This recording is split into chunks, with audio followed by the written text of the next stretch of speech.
අද පාස්කු ඉරිදා ඊස්ටර් සන්ඩේ. අද මුළු මහත් ලෝකයම ප්‍රීතියෙන් පිනා යන දිනයක්. ශුද්ධ වූ සිකුරාදා දින කුරුසිය මත මිය ගිය සෙනසුරාදා දින සොහොන් ගැබේ නිහඬව සැතපුණු ඒ මනුෂ්‍ය පුත්‍රයාණන් මරණයෙන් සියලු බන්ධන බිඳ දමමින් අද උත්ථානය වී තිබෙනවා.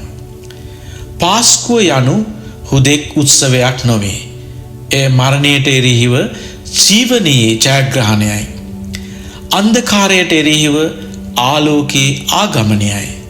අද අපි කතා කරන්නේ ඉතිහාසය වෙනස් කළ ඒ මහා උත්ථානය සහ පාස්කු ඉරිදා අපේ ජීවිතයට ගෙනෙන සැබෑ අර්ථය පිළිබඳවයි. එදා හිස් වූ සොහොනේ තිබූ අභිරහස ගැන අපි සොයා බලමු.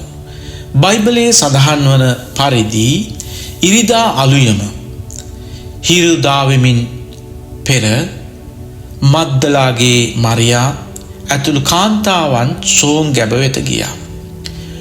ඔවුන්ගේ සිතේ තිබුණේ එකම ගැටලුවයි. කවුද අපට ඔය බර ඇති ගල පෙරලා දෙන්නේ? ඔවුන් එහෙම හිතන්නට වුණා. නමුත් ඔවුන් එතැනට යන විට දුටු දේ අදහාගත නොහැකි වුණා. සොහොන් ගැබ වස්සා තිබූ දැවැන්ත ගල පෙරලා දමා තිබුණා. සොහොන් ගැබ තුල ඇතුළත ජේසුස් වහන්සේගේ ශරීරයේ තිබුණේ නැහැ. දේවදූතයෙකු පෙනී සිට ඔවුන්ට පැවසුවේ ඒ වචන අදටත් අපේ කන්වල රැවුදෙනවා.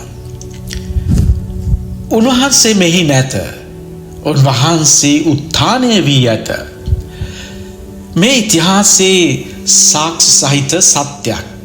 රෝම මුරකරුවන් සිටියදී රාජ්‍ය මුද්‍රා තබා තිබියදී මරණය පරාජය කරමින් ජේසුස් වහන්සේ නැවත නැගිටීම ලෝකයටම මහා ප්‍රහෙලිකාවක් වුණා. ජේසුස් වහන්සේගේ උත්ථානය වීමෙන් පසු එක්වරම උන්වහන්සේ අතුරුදහන් වුණේ නැහැ. උන්වහන්සේ දින 40ක් පුරා විවිධ අවස්ථාවන් වලදී සිය ගෝලයන්ට සහ අනුගාමිකයන්ට පෙනී සිටියා. මග්දලාගේ මරියතුමියටද උයනේ පෙනී සිටියා. එම්මාවුස් බලා ගිය ගෝලයන් දෙදෙනා සමග ගමන් කිරීම සහ තෝමස් තුමාගේ සැකය දුරු කිරීම ඒ අතරින් විශේෂ කාරණා වෙනවා. උන්වහන්සේගේ උත්ථානය හුදෙක් ආත්මික දර්ශනයක් නොව මස් ලේ සහිත සැබෑ ශරීරයකින් සිදුවක් බව උන්වහන්සේ ඔප්පු කළා. මේ අපට පවසන්නේ කුමක්ද? අපේ ඇදහිල්ල පදනම් වී ඇත්තේ ජීවමාන දෙවි කෙනෙකු මත මිස මියගිය නායකයෙකු මත නොවන බවයි. වර්තමාන ලෝකයට පාස්කු පණිවිඩය ගෙනෙන්නේ කුමක්ද? අද අපි ජීවත් වන්නේ බලාපොරොත්තු සුන් වූ ලෝකයක විය හැකියි. රෝග පීඩා, ආර්ථික ප්‍රශ්න, පෞද්ගලික වේදනා අපව වට කරගෙන තිබෙන්නට පුළුවන්. ඔබ සිතනවා ඇති ඔබේ ජීවිතයේ ඔබ වසාගෙන සිටින යම් ගලකින් යම් බරකින් ඔබ පෙරලා දමන්නට කිසිම උපකාරයක් කිසිවෙකු නැතයි කියා. නමුත් පාස්කු ඉරිදා අපට දෙන ලොකුම පණිවිඩය වන්නේ කිසිම සොහොන් ගැබකට සත්‍ය සදහටම සිර කර තැබිය නොහැකි බවයි. ඔබ වැටි සිටින ආගාධය කොතරම් ගැඹුරුවත් දෙවියන් වහන්සේ ඔබව නැගිටවීමට පුළුවන්. පාස්කුව අපට කියන්නේ අත් නොහරින්න කියයි. අසාධාරණය සහ මරණය අවසානය නොවේ. ජීවනය සහ යුක්තිය සමයටම ජයගන්නවා. පාස්කු මංගල්ලේ අපි සතුට සහ ප්‍රීතිය සමරනවා. ලොව පුරා කිතුනුවන් අද දින සුදු වර්ණයෙන් සැරසී දේවස්ථාන වෙත යන්නේ මෙන්න මේ කාරණා මේ ජයග්‍රහණය සැමරීමටයි. ඔවුන් හලෙලුයා හලෙලුයා හලෙලුයා යන ප්‍රීති ഘോഷාව අද සෑම තැනකම ඇසෙනවා. පවුලේ අය සමග එක්ව ආහාර භුක්ති විඳිමින් අසල්වාසීන් සමග ආදරය බෙදා ගනිමින් ප්‍රේමය බෙදා ගනිමින් අපි මේ මංගල්‍ය සමරනවා. නමුත් මතක තබා ගන්න. සැබෑ පාස්කුව තිබෙන්නේ අපේ හදවත් තුලයි. අප තුල පවතින වෛරය, ඊර්ෂ්‍යාව සහ පෞකාරකම් මියගොස් ආදරය සහ කරුණාව උත්ථානය වන්නේ නම් එය ඔබ තුල මා තුල ඇති සැබෑම පාස්කුවයි. ජේසුස් වහන්සේගේ උත්ථානයේ ආලෝකය ඔබේ ජීවිතයේ සෑම අඳුරු තැනක්ම ආලෝකමත් කරත්වයි අපි ප්‍රාර්ථනා කරනවා. එදා සෝන් ගැබ වසා තිබූ දැවැන්ත ගල මිනිස් ශක්තියෙන් පෙරලා දැමිය නොහැකි තරම් එම ගල බරයි. අපේ ජීවිතවලත් ණයබර, පෞල් ප්‍රශ්න හෝ මානසික පීඩනය වැනි විශාල ගල් අපෝ යට කරගෙන තිබෙන්නට පුළුවන්. පාස්කුව අපට පවසන්නේ අපට තනියම කළ නොහැකි දේ දෙවියන් වහන්සේට කළ හැකි බවයි.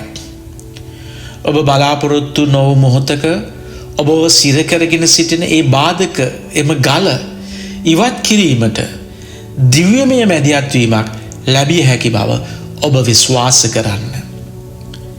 ගෝලියන් සෝන් ගැබ තුල සෙව්වේ මියගිය ජේසුස් වහන්සේ. නමුත් දේවදූතයා පැවසුවේ උන්වහන්සේ මෙහි නැතයි කියා. බොහෝ විට අපි ජීවත් වන්නේ අපේ අතීතයේ අසාර්ථකත්වයෙන්. පසුතැවීම් සහ වේදනාකාරී මතකයන් නැමැති සෝන් ගැබ තුලයි. පාස්කු පණිවිඩය අපට ආරාධනා කරන්නේ මියගිය අතීතය තුල සිර නොවි උත්ථානය වූ නව ජීවනයක් කරා ඉදිරියට යන්නයි. අතීතයේ වැරදි අමතක කර අලුත් ආරම්භයක් ගැනීමට අද හොඳම දිනයයි. උත්ථානය වූ ජේසුස් වහන්සේ සිය ගෝලයන්ට පෙනී සිට මුලින්ම පැවසුවේ ඔබට ශාන්තිය වේවා, peace be with you කියයි. එවකට ගෝලයන් සිටියේ අනාගතය ගැන දැඩි බියකින්.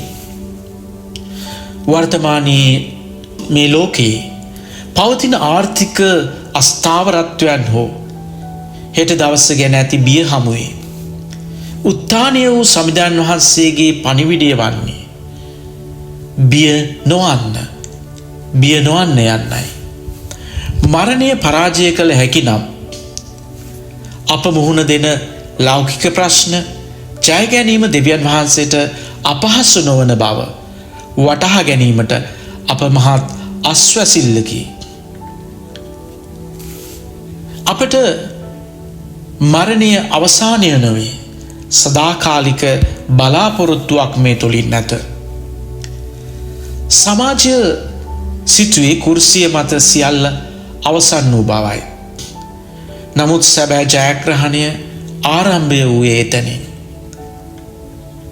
ඔබ කරන යහපත් වැඩක් අසාර්ථක වුවහොත් හෝ ඔබට අසාධාරණයක් සිදු වුවහොත් අධෛර්යමත් නොවන්න. ලෝකයේ දකින අවසානය දෙවියන් වහන්සේ දකින ජයග්‍රහණය විය හැකි. යුක්තිය සහ සත්‍ය සමවිතම අවසානයේදී උත්ථානය වන බව පාස්කුව අපට සහතික කරයි. අද දින ඔබ මෙසේ සිතන්න. මගේ ජීවිතයේ මාව සිර කරගෙන සිටින සෝන් ගැබ කුමක්ද? මට පෙරලා දැමීමට ආපසු මෙම ගල ඉවත් කිරීමට හැකි වෙන්න දයාබර පියාණන් උදව් කරන්න. මේ පාස්කු සමය ඔබ සැමට සාමය, සතුට සහ නව බලාපොරොත්තුව රැගෙන එන කාලයක් වේවායි මම ප්‍රාර්ථනා කරනවා. ඔබට දේව පීඨයි දෙවියන් වහන්සේගේ ආශිර්වාදය නිරන්තරයෙන්ම ඔබ තුල පවතිවා. ජේසු පීඨයි ඔබට සුබ පාස්කු මංගල්‍යයක් වේවා.